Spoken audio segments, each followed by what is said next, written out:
Le premier critère de sélection pour les groupes, c'est d'abord la localité. C'est-à-dire qu'on fait en sorte que les groupes soient le plus proche du bassin local, c'est-à-dire Brunois, l'Essonne et l'Île-de-France.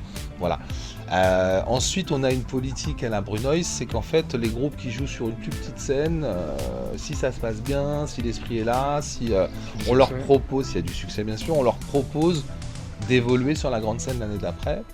Et c'est comme ça qu'on les sélectionne. Alors l'année prochaine, on a le site qui a été mis en ligne cette année. L'année prochaine, on aura une phase de présélection à travers le site, où il y aura un dépôt de candidature avec une biographie du groupe, une fiche technique du groupe, des photos, une bio du groupe. Et ça nous permettra de présélectionner et d'avancer comme ça. Voilà. Et pour les têtes d'affiche, là on va chercher des artistes qui ont déjà un peu plus de notoriété.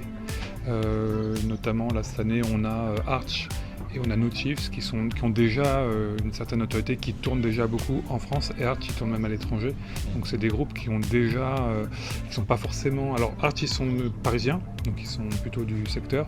Par contre No Chiefs, pour la première fois au Brunoise, on fait venir un groupe d'un peu plus loin, parce qu'ils viendront de Nantes, mais ils sont déjà pas mal connus en France parce qu'ils ont fait pas mal d'autres festivals autour. Voilà, nous on a un postulat en question de tête d'affiche, parce qu'on est obligé de faire partie des groupes qui ont un projet professionnel déjà bien abouti pour proposer au public quelque chose de très construit, quoi. Parce qu'il y a une partie des groupes qui viennent ici qui ne sont pas encore professionnalisés, et donc au niveau de l'accompagnement scénique, on est là aussi pour leur dire, bon bah cette année c'était bien, peut-être l'année prochaine rajouter des lumières, rajouter un truc, faites de la scénographie et tout ça. Mais nous on est obligé de proposer des groupes de têtes d'affiche qui ont déjà officialisé tout ça, parce qu'on va avoir un public entre 3 et 4 000 personnes, comme on a eu l'année dernière. On a besoin de proposer quelque chose d'abouti, quoi. Sur la direction artistique, on est vraiment à deux cerveaux là-dessus, on se fait assez confiance. On a vu beaucoup de concerts dans notre vie.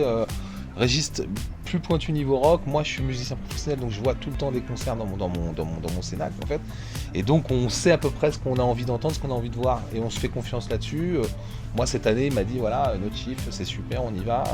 J'ai trouvé que c'était top. Et sur les têtes d'affiche, on a besoin quand même de groupes assez costauds, quoi. Voilà.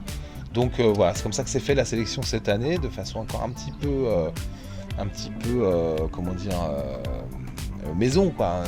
Et puis l'année prochaine, on va développer encore ces présélections à travers le site et tout ça, où là on recevra vraiment comme le ferait un vrai festival. Est-ce qu'on va en avoir de plus en plus de toute façon? Je pense, bien sûr. Puisque le festival fonctionne bien, il y a du monde, il y a aussi dans le public, il y a un public un peu multigénérationnel, ça plaît beaucoup aux artistes aussi. Là par exemple Arch, c'est un groupe, ils sont plutôt jeunes, mais eux ils sont hyper contents d'avoir aussi un public un peu multigénérationnel, avec des très jeunes dans le public, ça leur plaît beaucoup. Alors rendez-vous le 24 mai au Brunoise.